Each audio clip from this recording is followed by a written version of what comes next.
to keep money in a bank which gives us interest, and what do we do with interest? And funnily enough, Brother Harun said sadaqah. Is it allowed to be given as sadaqah?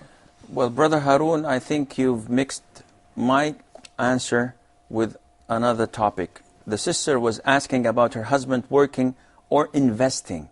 And this is completely unacceptable. To work, to aid, to assist, and to invest in institutions that deal with riba, with usury, this is unacceptable.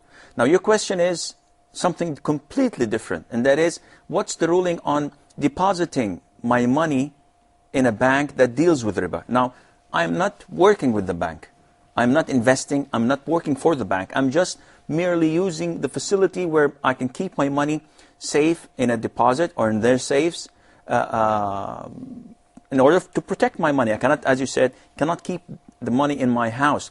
Now, this is acceptable, providing, as you've stated, that there are no Islamic banks in Nigeria. And I have my doubts, because Nigeria is a very big country, and I believe that they have lots and lots of good and strong Muslims that would not tolerate not having Islamic facilities in the country. But hypothetically, presuming that there aren't any such institutions or banks, you are allowed to keep your money in such institutions without taking interest.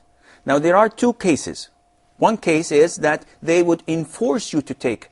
So if you deposit 100,000, whether you like it or not, at the end of the year, they're going to put 7% or 10% or whatever percentage in your bank account, even if you reject that. Now, this is a situation where it's permissible for you, because you're forced to take this, to take it and put it in sadaqah, but not in order to get closer to Allah.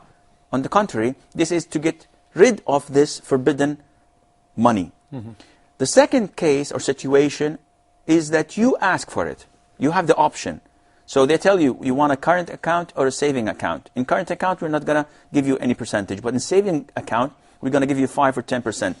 In this case, it's forbidden for you to ask for the savings account where interest would be deposited with your money. Why? Because in this case, you would be agreeing to deal in riba. And it's different than the first case. The first case, they enforced it on you. The second case, you are actually asking for it.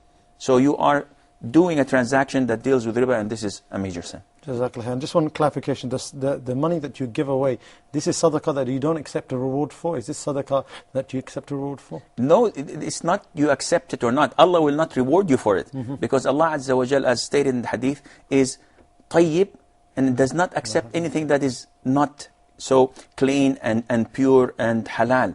So you pay this money to the poor, to the needy, to orphans, and so on, not to get closer to Allah, simply to cleanse your money from this filthy riba and interests. Jazakallah.